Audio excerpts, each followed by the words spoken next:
Aí estamos entrando no ar.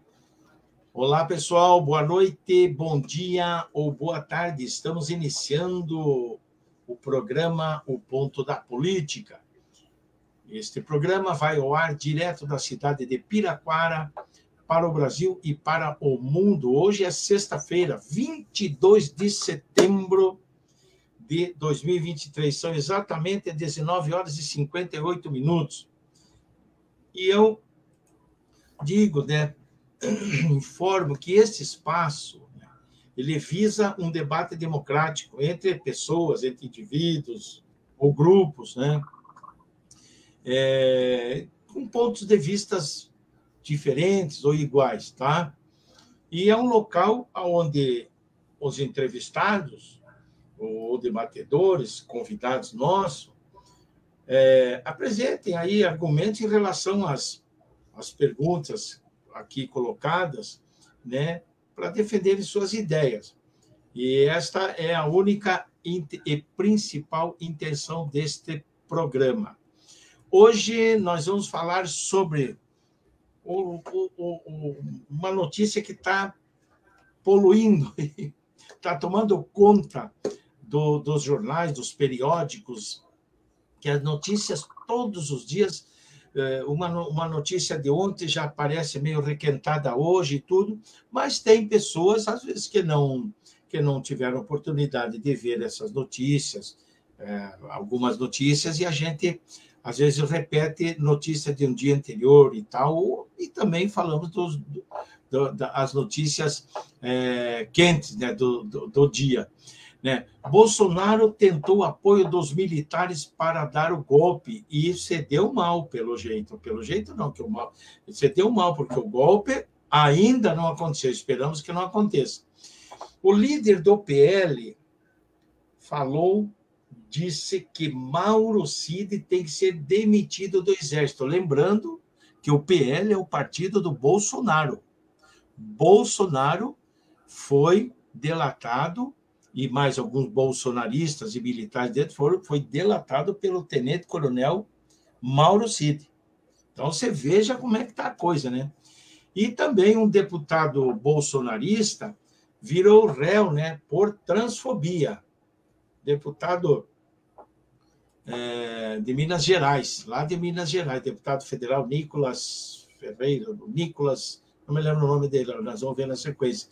E vamos falar também sobre o marco temporal. E o papo de hoje é com o Marcelo Marcelino, que está lá em Codó, no Maranhão. Ele é sociólogo, cientista político, professor, economista, escritor, e também esteve como coordenador do Grupo Fiscalizador da Dívida Pública de Curitiba. Você pode participar aí com perguntas, sugestões ou críticas civilizadas, que essas serão sempre bem-vindas. Marcelo, tudo bem com você? E já enquanto você dá o teu boa noite, eu já vou deixar uma pergunta aqui para você, no quadro Esquentando os Tamborins. Você esteve como coordenador do Grupo Fiscalizador da Dívida Pública de Curitiba. Gostaria que você falasse um pouco, se possível, a quantas anda a dívida pública da capital dos paranaenses. É com você.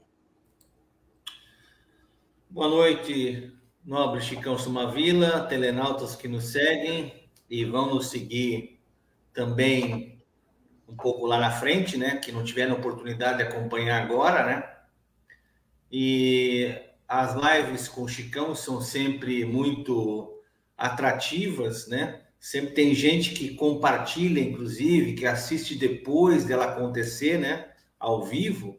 Então, tem sempre gente que vai entrar na sequência, Bem, falar um pouquinho sobre a questão da dívida pública. A dívida pública brasileira, ou a dos estados, dos municípios brasileiros, ela acompanha, infelizmente, a política monetária do Banco Central. Então, eu quero explicar de forma didática como é que isso acontece. Vamos lá.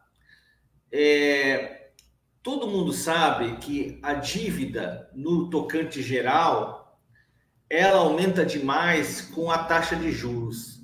Claro que não dá para comparar a dívida de um cidadão, de uma empresa, com do Estado-nação, dos municípios e dos estados regionais. Mas para vocês terem uma ideia, quanto maior a taxa de juros do país, a taxa Selic, por exemplo, é que Sistema de Liquidação e Custódia do Banco Central, é a taxa básica, chamada assim.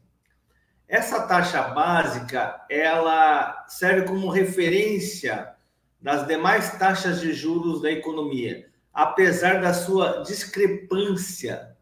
Tanto que, por exemplo, a taxa que rondava a casa dos 13,75 percentuais, agora baixou, né, para 12 alguma coisa, ela não tem nada a ver, a princípio, com a taxa de juros do crédito no cartão, que esse atinge mais de 400% ao ano, assim como o cheque especial, que é violentamente alta.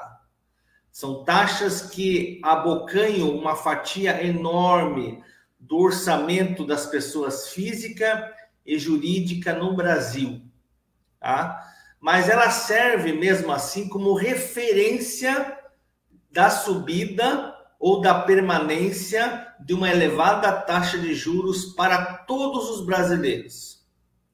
Só que, exceto aqueles aplicadores no mercado financeiro, compradores de títulos públicos federais, que ganham muito dinheiro quando a taxa básica de juros aumenta ou se mantém na estratosfera, inclusive em patamares mundiais, como é a taxa de juros brasileira. Então, cada vez que ela é alta, ela vai na direção dos anseios dos rentistas e banqueiros nacionais e internacionais. Isto é, eles enriquecem com a taxa de juros. Cada vez que a taxa de juros ela é muito elevada, se mantém em patamares muito elevados, os banqueiros daqui do país e de fora dele, assim como os aplicadores financeiros, ou podemos chamar de especuladores, que ganham muito dinheiro aplicando nos juros, comprando títulos públicos, eles adoram que a política monetária do Banco Central ela permaneça em juros altíssimos, como ainda estão, inviabilizando os investimentos no setor real da economia, bens e serviços, porque a taxa de juros, quando ela está muito alta, ela favorece a especulação financeira e desfavorece os investimentos produtivos, aqueles que geram demanda agregada, geram emprego, geram renda à população brasileira.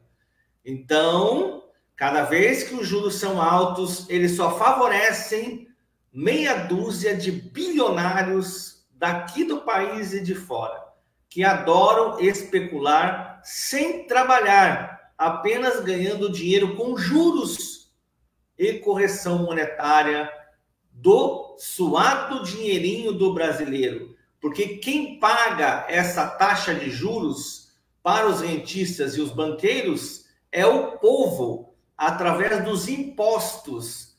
O orçamento público federal, estadual, municipal, ele também sofre influências dessa taxa de juros e também com a necessidade de você manter o ajuste fiscal, que é o corte de políticas públicas sociais e de infraestrutura e aumento dos impostos de outro lado, para você remunerar os banqueiros através dos títulos públicos.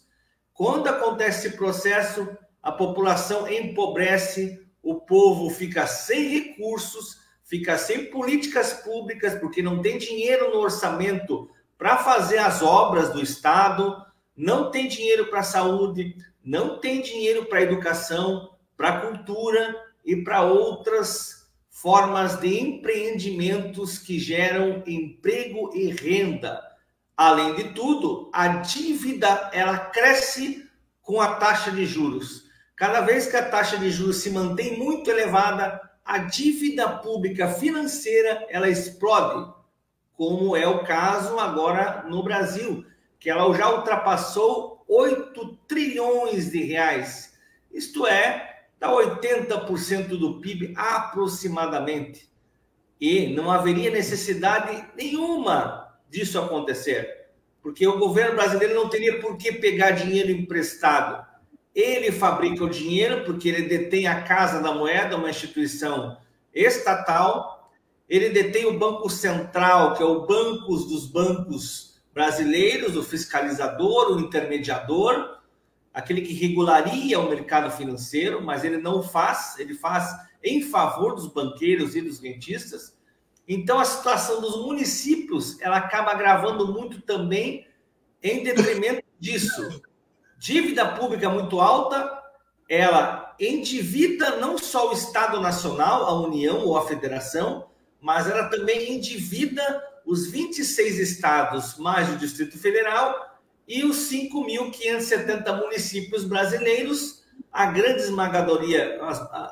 esmagadora maioria desses municípios muito pobres do Brasil, que não tem o mínimo orçamento para conseguir se adequar na sua administração pública, eles sofrem demais com a taxa de juros, direta ou indiretamente. Então, só para dar um panorama para vocês, explicativo, de que juros altos significa endividamento público, menos políticas públicas sociais e de infraestrutura, mais dívida para pagar, menos emprego, menos renda e mais recessão econômica. Legal, legal. Muito bem explicado sobre a dívida pública aí de Curitiba, do Brasil, enfim. Deixa eu ver aqui, ó. Maria Helena Somavila está aí, nos curtiu, e o professor Luiz Antônio Cipriano está aí, né? O professor Luiz Antônio Cipriano, da Rede Estadual de Ensino, ele leciona e mora aqui em Piraquara, né? Era para ter participado de uma live anterior, mas ele teve, da semana retrasada, perdão, ele havia sofrido um acidente doméstico, me parece, e ficou internado, mas não precisou passar pela cirurgia que estava prevista. Mas um grande abraço aí para o professor Luiz Antônio Cipriano, Marcelo.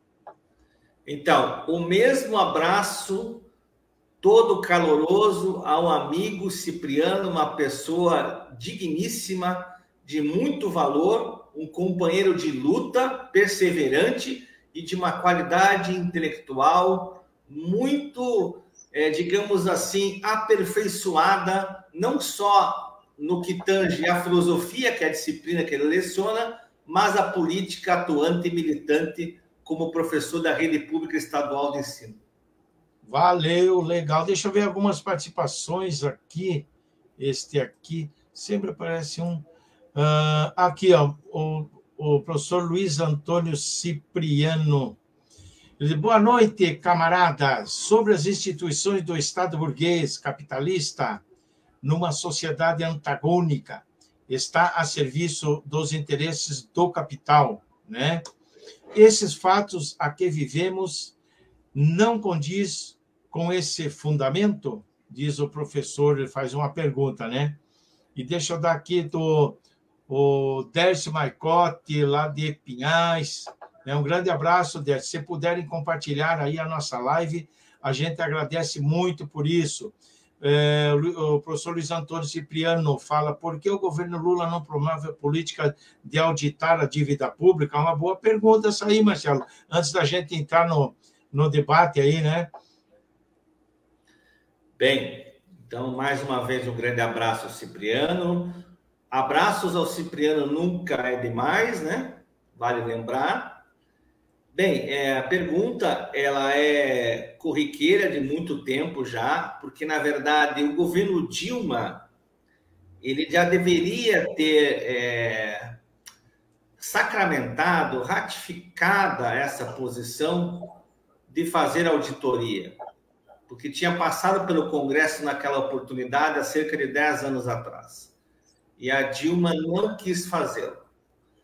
Assim como as oportunidades que poderíamos ter de construir plebiscitos e referendos junto ao povo para perguntar, questionar e politizar a população acerca dessa questão, acerca da privatização da Eletrobras, acerca da reintegração total da Petrobras 100% estatal, são questões que deveriam estar não só no radar de qualquer governo, mesmo que social-democrata, mas também como uma necessidade fundamental para gerar o crescimento econômico, o desenvolvimento, mesmo no nacionalismo burguês, para você gerar demanda, gerar emprego, gerar renda, para você construir as políticas públicas. Porque a dívida pública é a questão central da problemática do setor real da economia e do endividamento. A ausência de orçamento público para você fazer com que a máquina pública atue na direção de fomentar as políticas públicas. Se isso não acontecer, como eu falei agora há pouco, o Estado não tem condições de se desenvolver. Então, o governo Lula não faz, Cipriano, por duas razões. A primeira, porque ele não quer se indispor com os banqueiros rentistas. Não quer, porque o governo Lula é um governo de conciliação burguesa, como você muito bem já sabe. É um governo que, na verdade, trabalha junto a esses congressistas da direita, não só no Congresso Nacional, mas em qualquer outro lugar, espaço, nas assembleias legislativas, aqui no governo Ratinho Júnior, nós temos uma parceria muito, no mínimo estranha entre o Lula e o Ratinho, que é horrorosa, mas também porque o governo Lula não tem força política. É outro elemento interessante para se pensar, que mesmo que o governo Lula tivesse, assim, um viés de propor isso de forma mais determinada, mais impositiva, ele também não poderia, porque ele não tem condições políticas para fazer. Naquele momento que eu disse que a Dilma poderia ter feito, ela não fez, agora, então, não fará de jeito nenhum, não tem condições nem políticas para fazer, e também as conciliações, como você já mencionou, e nós bem sabemos, impedem, bloqueiam esse tipo de alternativa, que seria a alternativa mais importante a ser dada, a ser assinalada para o desenvolvimento econômico e social do país. A questão da dívida pública. Perfeito. E aí, Marcelo, eu já fazia outra pergunta. E realmente está muito difícil do governo Lula, como nós já falamos em lives anteriores, inclusive na última que fizemos também, é muito difícil trabalhar com um Congresso conservador e tendo 135, se eu não me engano, deputados realmente da base de governo, 135 de esquerda, de progressista, digamos assim, né? É muito difícil mesmo, né? Não é fácil, não é uma parada fácil. Deixa eu ver aqui quem que está aqui. Daí o Cipriano fala que obrigado pela estima e consideração, meus amigos. Abraços. Abraço para você também, Cipriano. Melhoras cada vez mais aí. Marcelo, eu vou trazer uma matéria aqui, porque é o seguinte, o Bolsonaro tentou dar um golpe, certo? Ele tentou dar um golpe, mas, segundo sabe-se pela imprensa, que ele não deu porque teve militares aí que não aceitaram. Apenas o ministro da Marinha lá, o comandante-geral da Marinha, sei lá, como é que chama? O almirante, né? Então, eu vou trazer a matéria aqui, vou ler um pedaço para você comentar aí sobre, né? Esse aqui, ó, é do Poder 360, ó. Muitos não desejavam largar o poder, diz Múcio sobre militares, ó. O ministro da Defesa, José Múcio, afirmou nesta sexta-feira, 22 de setembro de 2023, que, vou pôr aqui, ó, que muitos militares do governo Jair Bolsonaro, PL, não desejavam largar o poder durante a transição para a chegada do presidente Luiz Inácio Lula da Silva do PT.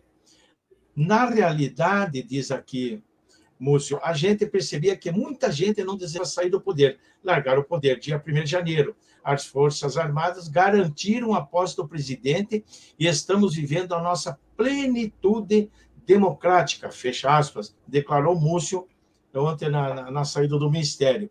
Aí diz aqui, ó, o almirante Almir Garnier, ex-comandante da Marinha no governo Bolsonaro, foi citado na delação de Mauro Cid, ex-ajudante de ordem do chefe do executivo, faz tudo de Bolsonaro, né? A Polícia Federal como um apoiador do plano de golpe de Estado. Na quinta-feira, ontem, né? Múcio que sabia da intenção golpista do almirante, mas que classificou como uma coisa pessoal. Já na sexta, o ministro disse que o ex-comandante da Marinha foi o único que não o recebeu na transição de governo. Veja só, o cara, o marinheiro, estava afim mesmo, né? Tanto é que eu assisti ontem no ICL, o pessoal lá comentando e falando, mostrando umas manobras que a Marinha fez próximas às eleições, umas manobras e tudo, segundo o pessoal do site ICL, seria, agora dá para entender que aquilo ali já era um treinamento, já era uma preparação para um futuro golpe militar.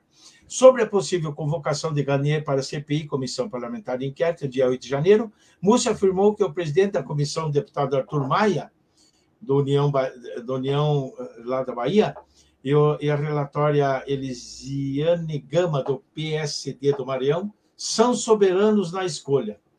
Então, ele diz, eles são soberanos, o presidente e a relatora, a CPI do Congresso, pode convocar quem eu quiser. Podem convocar quem quiser, perdão.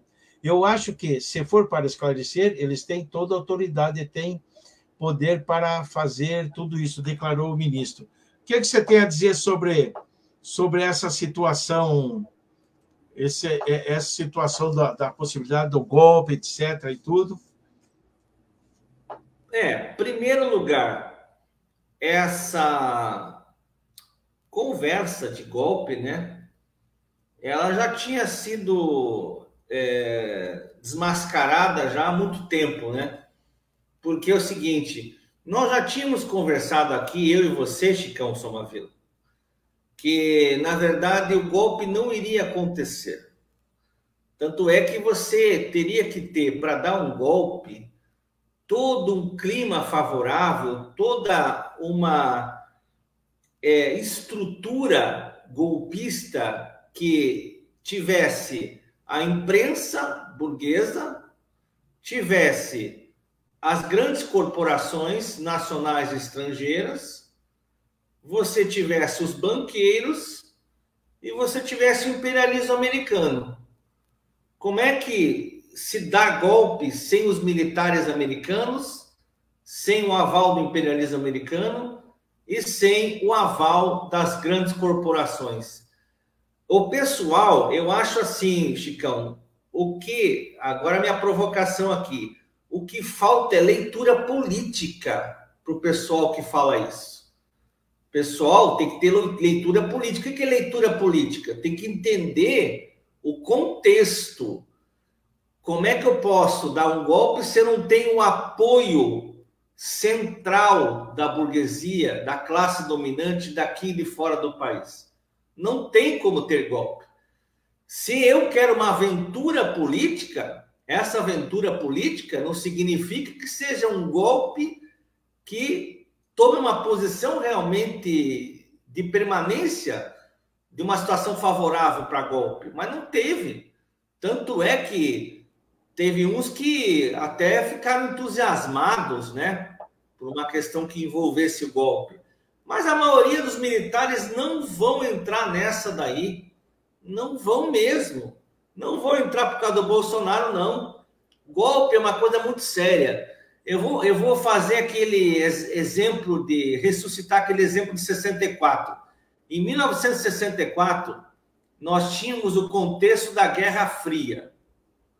Nós tínhamos os militares dos Estados Unidos dando aval, nós tínhamos a burguesia, a Igreja Católica, em grande medida, os bancos, a imprensa golpista, todos embarcaram e já preparavam o terreno um ano antes para dar o golpe. E mesmo assim, no começo não foi fácil.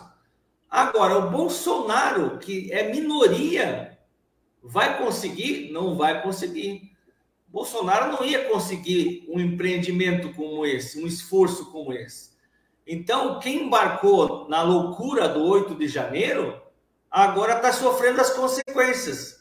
Esse pessoal aí que agora está sendo esmagado pelo Supremo Tribunal Federal, está pegando anos de cadeia a fio devido a esse tipo de loucura embarcada aí, que é uma coisa maluca.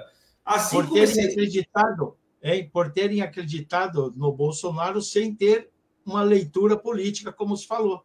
Sem ter leitura política. O pessoal entrou nessa daí, embarcou numa furada e agora estão vendo as consequências. Se bem que deixar registrado, né? Uma loucura, essas penas aí são uma loucura. Eu quero saber o seguinte, vai ter pena para os mandantes, que com certeza os mandantes também são pessoal do Exército. Esse pessoal do Exército não vai acontecer nada com eles, Chicão. Nada, nada, nada. Tem do Exército e tem de grandes empresários também, né? Isso! Agora, esses bagrinhos aí, esse pessoalzinho, vendedor de cachorro-quente, o cara da Sabesp, o cara aí do açougue, da padaria, sabe Deus aonde, esse pessoal se ferrou porque acreditou nas artimanhas, nas formas de você querer desestabilizar o novo governo Lula. E, na verdade, no começo até conseguiram desestabilizar o governo Lula, ficou um pouco abalado no começo, sim.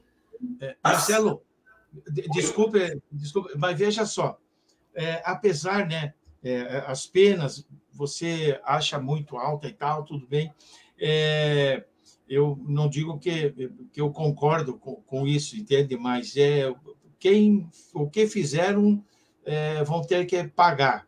Agora, mas o que eu quero dizer, na verdade, é o seguinte, esse mesmo pessoal que foi preso, ficaram presos lá desde janeiro, uma coisa assim, né? Bem, eles, quando saem de lá, mesmo com tornozeleira, saem fazendo festa e se dando como heróis. Entende? Então, mesmo com tudo isso que passaram, a leitura política dele continua mesmo assim, porque talvez continue recebendo mensagem por WhatsApp. Só aquelas mensagens incentivadoras, continue, não perca a esperança, alguma coisa assim, só pode ser não. O que você acha? Então, pois aí o fanatismo é assim, né, Chicão e amigos? Quando o fanatismo entra em ação, a razão se perde, a análise minimamente de razoabilidade se perde, e aí as pessoas entram nessa furada. Agora, eu queria saber, assim, cadê os militares? Aliás, os meios de comunicação já estão colocando uma pá de cal nesses esquemas aí de investigação dos militares, né? Já estão meio que escondendo os militares. Isso daí já está mostrando a situação, como é que vai estar, né? Vão apaziguar a questão, vão colocar para escanteio, e quem vai pagar, como sempre, é o baixo clero. Esse povão vai pagar. E esses militares, empresários, não vão responder nada. Assim como o Bolsonaro. Bolsonaro vai nesse cabo de guerra para lá e para cá, e isso vai se arrastando, amigo. Isso vai se arrastando. Quem vai pagar o pato são esse pessoal aí. Legal, legal. Deixa eu ver aqui. O Luiz Cipriano tem bastante pergunta aqui, né? Vamos ver o que ele diz aqui, ó. Luiz Cipriano, não consideram que a mídia está comentando muito sobre esses factoides e esconde aquilo que é estrutural, como assalto ao Estado, a exploração imperialista e rentista sobre a nação, e outra que consideram que nosso maior problema são os custos das dívidas públicas que chegam à metade do orçamento da União, e por aí vai, né? Deixa eu ver aqui, Marcelo, eu quero mostrar aqui mais uma matéria, que depois nós pode responder ali o professor, né? Você já falou bastante sobre a dívida, mas sempre é bom dar um toque a mais, né? Deixa eu ver aqui onde é que está aqui. Olha só. Aqui, ó. Diz a matéria aqui da CNN. Abre aspas. Cid tem que ser demitido do Exército, diz líder do PL na Câmara, a CNN. Olha só. O deputado Altineu Cortes, do PL do Rio de Janeiro, líder do PL, na Câmara, subiu o tom contra o ajudante de ordem do ex-presidente Jair Bolsonaro, Mauro Cid, e defendeu a demissão dele no Exército. E por aí vai, ó, Cid tem que ser demitido do Exército, essa delação é ridícula, não há prova material, diz ele, na matéria na entrevista dele para a CNN. Isso era óbvio também, apesar das colocações do professor Cipriano, aí muito oportuna, por sinal, que tem outros assuntos mais importantes até que isso, né? Mas até que prende, não prende, delata, não delata, né? Mas eu digo assim, isso era óbvio, que eles iam querer, o PL, né, o partido Bolsonaro, e os bolsonaristas, jogar tudo para cima do Cid, do Mauro Cid, que foi faz tudo do Bolsonaro, estavam junto ali. Como o Cid, para salvar o couro dele e do pai dele, resolveu delatar tudo, né? Resolveu falar. Está falando, tem coisas lá que estão em sigilo, etc. e tal, mas o PL agora começa a tentar desconstruir o Mauro Cid, o ex-ajudante do Bolsonaro, não é verdade? Ou estou errado? É um cabo de guerra, como a gente sempre frisou no começo, né? Porque isso aí iria acontecer mesmo, e por isso que eu digo que nesse cabo de guerra, aí o deputado tem razão, porque não tem nada materializado. Que documentos que tem o Mauro Cid para comprovar isso que ele está afirmando de que o Bolsonaro quis dar um golpe? Cadê a documentação disso daí? Como é que vai fazer provar? Só com delação? Não tem como. Parece que encontraram muita coisa no celular dele e de um outro militar lá que tinha muita coisa, inclusive do Anderson Torres, que, segundo matérias que a imprensa publicou, baseada em informações da Polícia Federal, do Anderson Torres, o ex-ministro da Justiça de Bolsonaro e ex-secretário de Segurança do Distrito Federal, que o Anderson Torres tinha mensagem ou imagem, ou mensagens alguma assim, do Lula enforcado e a prisão do Alexandre de Moraes. Isso é o que a imprensa disse. Se é verdade ou não, eu não sei. Mas é por aí. Por favor, continue.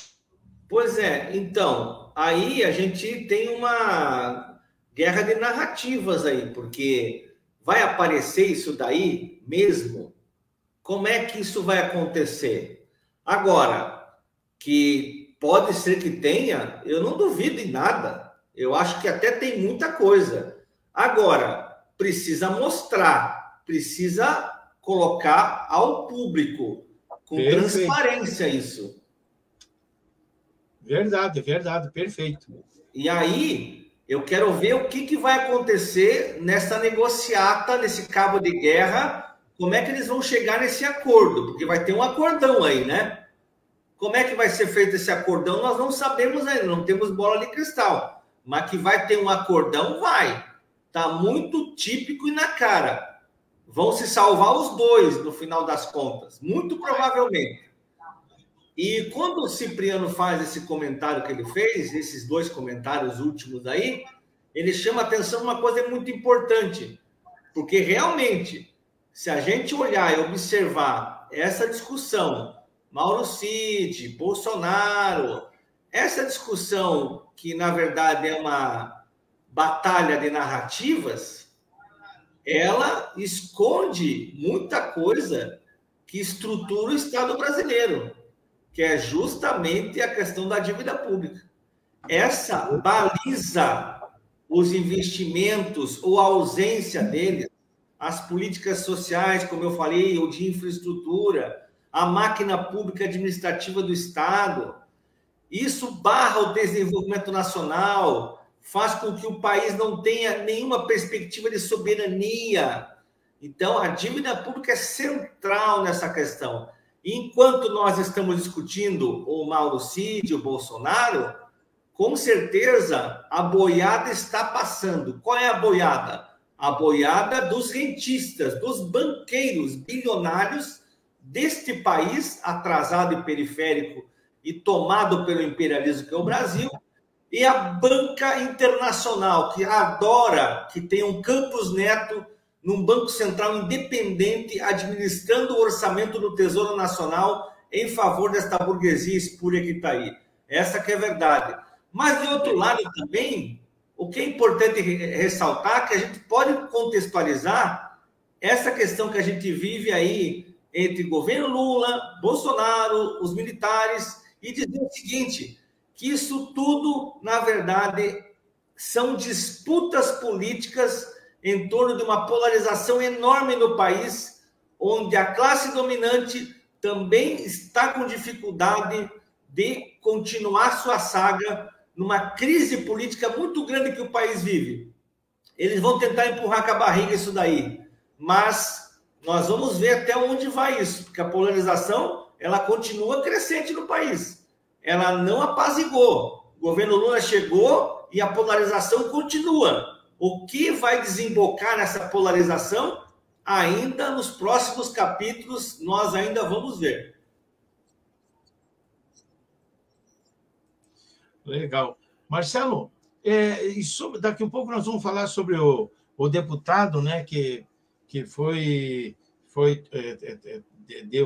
tornado réu pela Justiça de Minas Gerais, o Nicolas Ferreira, por transfobia. Mas, antes disso, gostaria que você falasse um pouco sobre o marco temporal. O que você achou da aprovação, ou seja, do TSE votar 9-2, se eu não me engano, foi 9-2, só os dois bolsonaristas que votaram a favor do marco temporal, né? Os outros 9, salvo engano meu, votaram contra.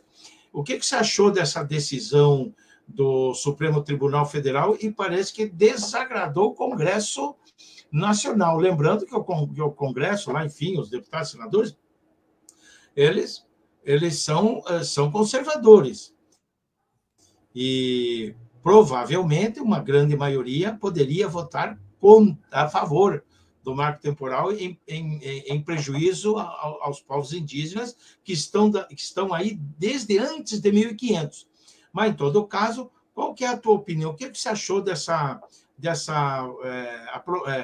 aprovação para não ser aprovado, enfim, dessa votação que foi contra o marco temporal?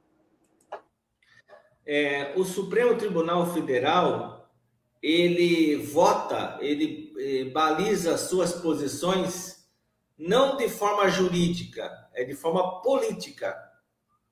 Política. Se alguém disser que esses juízes, entre aspas, que é a justiça burguesa mais horripilante que tem, é esse Supremo Tribunal Federal, esse TSE. Isso é um escândalo. Esse pessoal aí de um autoritarismo, de um reacionarismo bárbaro. Esse pessoal acabou votando por 9-2 porque o vento mudou. Com a eleição do Lula, com a baixa do Bolsonaro, o vento mudou, virou de direção e eles acabaram aprovando digamos assim, tomaram uma decisão ao contrário do que estava apontando o vento no governo Bolsonaro. Porque o Pedro Lupion do Paraná, que é o líder desta bancada ruralista no Congresso, e ele já avisou que vai ter revés. Ele já avisou que vai contra-atacar contra a decisão do Supremo Tribunal Federal. Essas decisões políticas do Supremo, agora, elas foram na direção... Pois não, Marcelo? Desculpe. É como que o deputado Lupion, neto do Moisés Lupion, né? Neto ou bisneto, como que ele vai se posicionar contra, se o Supremo Tribunal é a última instância, é a corte máxima do país? Interessante essa colocação dele. Então, aí mostra o seguinte, que existe aquela polarização que a gente conversou ontem entre parte do Congresso Nacional e o Judiciário. Você criou uma cisão aí. Ontem nós discutíamos, ontem não, né? Antes de ontem, nós discutíamos sobre a questão de você barrar as multas, penalizações, condenações dos partidos políticos e também das candidaturas, né? E aí você entrou em rota de colisão diretamente com o TSE. Até mesmo o PT e os bolsonaristas entraram na rota de colisão contra o TSE, mostrando o grau de polarização e grau de contradição dessas instituições burguesas. Agora, mostra-se, através de um líder da bancada do latifúndio, que é o Pedro Lupion, como está polarizada a questão do judiciário e da política institucional no Congresso. Porque a pressão vai ser política. Eles, com certeza, vão fazer muita pressão para tentar viabilizar empreendimentos em terras indígenas, forçar a barra, vão tentar, de certa maneira, contornar essa situação com algum tipo de política a ser pensada e organizada por eles, porque eles já avisaram que eles vão para cima. E se eles avisaram que vão para cima, vamos ver o que eles vão fazer contra a decisão do Supremo Tribunal Federal. Porque a ousadia do Pedro Lupion e da bancada ruralista ficou explícita. É um ataque frontal à decisão do Supremo Tribunal Federal, mostrando que o Legislativo está em rota de colisão contra o Poder Judiciário instituído. Isso é importante para mostrar as contradições da ordem burguesa no país rachado pela polarização política.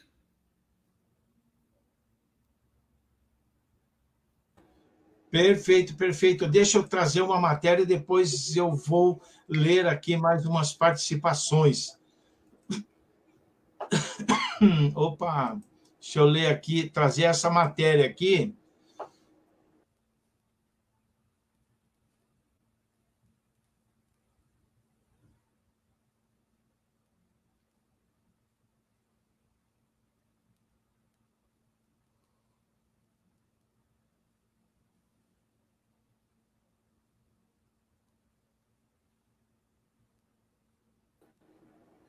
Aí eu tinha tirado eu mesmo. Aguenta só um pouquinho aí. Sim. Acontece. Vamos lá. Ó, Marcelo, tá aqui, ó. Você veja só. Carta Capital. Justiça aceita a denúncia e torna Nicolas Ferreira réu por transfobia contra adolescente. O deputado se referiu à menina como olha só, abre aspas, estuprador em potencial, e chamou de ousadia, entre aspas, o fato dela frequentar o banheiro do gênero com a qual se identifica. Esse rapaz aqui, ó, que é um forte candidato a prefeito de Belo Horizonte. Você vê como é que está esse Brasil, hein? Então, diz aqui, ó, o Tribunal de Justiça de Minas Gerais recebeu a denúncia feita pelo Ministério Público para tornar o deputado federal Nicolas Ferreira, do PL, réu por transfobia no âmbito da ação que trata da exposição de uma jovem trans de 14 anos em um banheiro escolar de Belo Horizonte. Não precisa ler a matéria inteira, né, para não perder tempo. O que você acha, Marcelo, sobre a declaração dele o posicionamento dele enquanto deputado, porque ele pegou um vídeo, me parece, de uma irmã dele, etc. e tudo. Mas ele, como deputado federal, atacar, assim, uma criança trans, uma adolescente trans, né, 14 anos. E o que você achou também das consequências disso que levaram o Tribunal Regional aí a acatar uma denúncia, enfim, aí do Ministério Público e tal, né, para julgar, e ele pode perder o mandato por causa disso. O que você tem a dizer sobre isso? Bem, aí eu acho que tem que responder por partes, né? Primeiro, um deputado que foi eleito com mais de 1 milhão de votos, como é o caso desse cidadão, não poderia perder o mandato de jeito nenhum por causa disso. A pergunta que alguns vão fazer para mim, mas você está defendendo o tal sujeito? Não estou defendendo a pessoa que, para mim, não tem nada que ver esse indivíduo. Esse indivíduo é um cidadão que a gente sabe muito bem o que ele é um oportunista. Agora, ele foi eleito pelo povo, com quase 2 milhões de votos, se não me engano. Agora, a justiça querer tirar um mandato popular por causa disso, aí mostra a vergonha dessa justiça eleitoral, a vergonha dessa justiça que a gente está discutindo toda hora aqui. É um absurdo isso. Para qualquer deputado, qualquer um, seja de esquerda ou de direita, essa é uma situação esdrúxula, ridícula e absurda. Outra coisa é o sujeito responder criminalmente por uma coisa como essa. Sinceramente, também, o sujeito ser levado a júri, à justiça. Olha, tá demais, Chicão. Não é que a gente não defenda essas pessoas que têm todo o direito de ser aquilo que elas quiserem. Mas também é discutível. Vamos combinar. Como que não é discutível um adolescente de um outro sexo querer ir no banheiro oposto? Não é discutível isso daí? Qualquer família não pode discutir isso daí, não pode considerar que isso não é certo? Eu não sou uma pessoa conservadora, por exemplo. Eu, por mim, não tem problema nenhum. Mas tem pessoas que são. Sim, sim. E aí? Você tira a razão dessas pessoas? Marcelo, quanto a isso, das pessoas não aceitarem, certo? É um direito de cada um. Mas um deputado que teve 1.492.000 votos, 1.492.047 votos. Um deputado que, ao invés de levar uma discussão mais inteligente, mais encorpada em propostas, né, para discussão disso, sobre a questão dos trans, enfim, né, sobre a questão do homossexualismo, mas discutir de uma forma inteligente, de uma forma civilizada, não, ele vai e ataca. Ele atacou a criança, sinceramente, é só o conservadorismo mesmo para defender uma situação dessa, para defender ele. Então, eu entendi que você falou, você não concorda, etc., tudo, e nem estou chamando você de conservador, que eu te conheço bem. Mas eu acho que se a gente ficar passando pano para cada coisa que acontece, não, porque isso é assim, não, porque isso que é assado, isso não pode, é demais. Mas a corte máxima do país está aí, tem seus defeitos, sem dúvida nenhuma, concordo com você, mas então o Congresso, a Câmara dos Deputados, tinha que, no mínimo, levar ele para uma comissão de ética, né? Porque fazer isso com um adolescente, olha, o incentivo que isso dá, por exemplo, o Bolsonaro, quando ele chegava dizendo, não, que vacina nada, quem toma vacina vira jacaré, não usava. Hoje, tem até hoje gente, milhões de pessoas que não tomaram vacina. Quer dizer, um posicionamento desse, na minha opinião, respeito a tua, sinceramente, mas como é que essas colocações dele não podem incentivar ataques maiores ainda, com consequências imprevisíveis às pessoas de orientações sexuais diferentes? Como que você vê? Então, amigo, é interessante que você chamou a atenção no começo da conversa para que o deputado tivesse um compromisso em discutir questões mais relevantes, mais inteligentes. Mas eles foram eleitos justamente por causa dessas pautas, Chicão. Você veja a quantidade de votos do cidadão desse, é porque exatamente é esse tipo de pauta que está dando ibope. E é por isso que ele está batendo nessa tecla. Uhum. Exatamente por isso que ele está batendo nessa tecla, porque ele foi eleito com quase 1,5 milhão de votos por causa disso. E exatamente, sim, claro. E exatamente o reflexo desta sociedade. Então, não é o Nicolas que é o problema. O problema é a sociedade que está balizando isso. E existe uma rivalidade na sociedade, um antagonismo na sociedade que está impulsionando isso. Não é só ele que está incentivando, é a sociedade que tem uma demanda por isso. É aquilo que a gente chama de dialética, né? Quer dizer, não parte de um lado só. São questões de reciprocidade. Existe uma combinação aí de elementos que vão nessa direção. Porque a sociedade, Chicão, ela está muito, muito polarizada e muito antagônica nos costumes, nas pautas do nacionalismo e nas questões que têm a ver também com uma extrema-direita, sim. Mas nem tudo é extrema-direita. Tem uma parte que é de direita que não é extrema, que defende o nacionalismo, mas não defende a extrema-direita. E aí elas ficam meio confusas. Elas ficam meio que nesse bolo de confusão política que está acontecendo.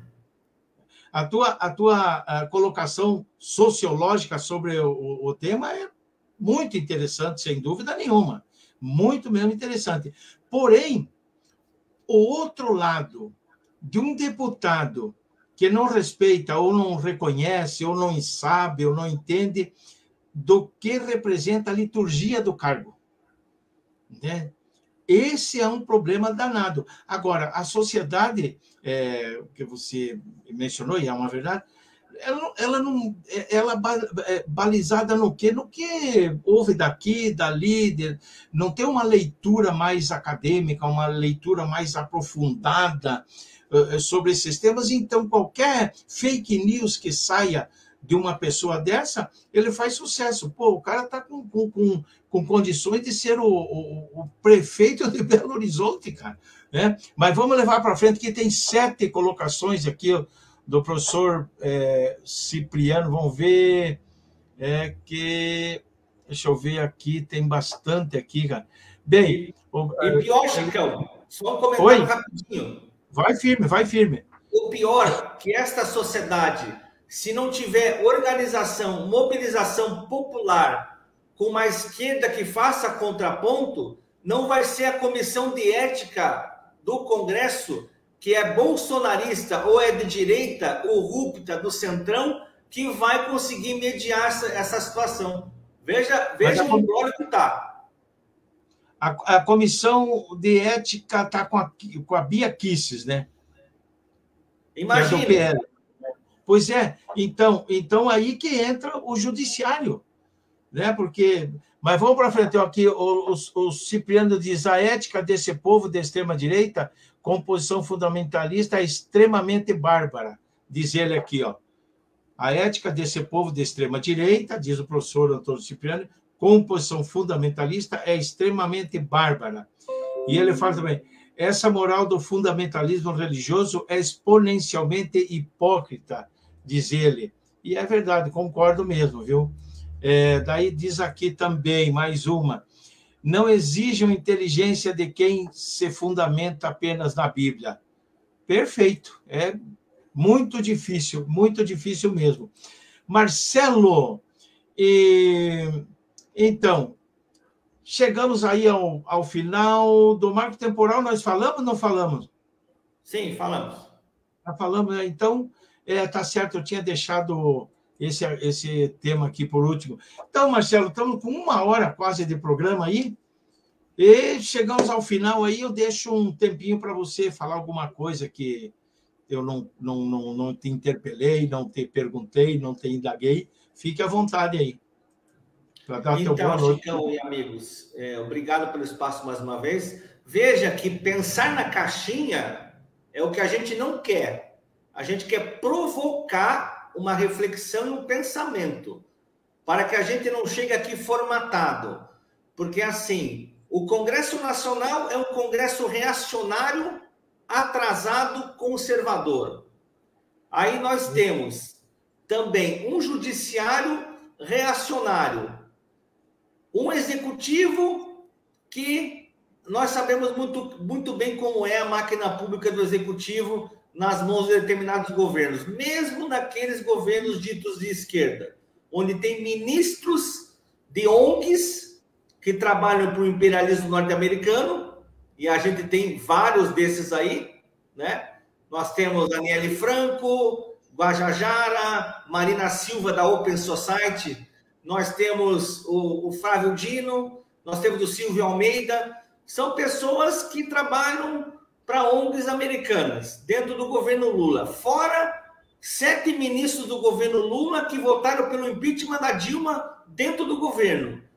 Quer dizer, é interessante a gente falar nos deputados de direita, que, lógico, são esses mesmos que nós estamos conversando, o nível é esse mesmo, mas se a gente olhar para o governo Lula, quantos ministros e quantos secretários tem o governo Lula de direita e extrema-direita e que estão envolvidos em escândalos, inclusive dentro do próprio PT, como é o caso do Prats, o caso do ministro da Educação, amigo da família Gomes, que é ligado à privatização da educação, a setores privados da educação. Então, nós estamos numa situação, Chicão e amigos, que é a seguinte: nós só temos uma saída, é organizar o povo, mobilizar esse povo para a consciência política, porque isso daí, com justiça, não vai acontecer, e muito menos com conselho de ética de biaquices e um bando de bolsonaristas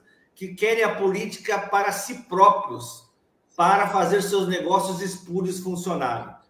Então, eu deixo esse recado final para a gente continuar num próximo programa, que a gente possa discutir coisas autênticas, sinceras, sem passar o pano para ninguém, e fazer um debate transparente, honesto e, ao mesmo tempo, progressista, mesmo com viés que pareça aparentemente defensor de certos indivíduos, que não é o caso.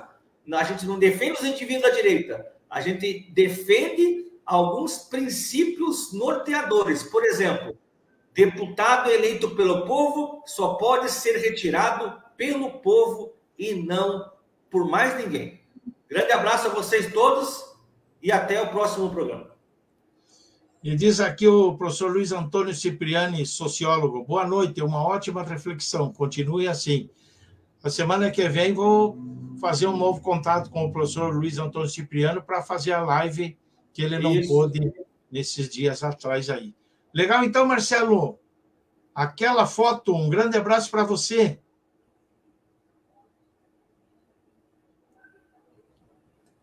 Valeu!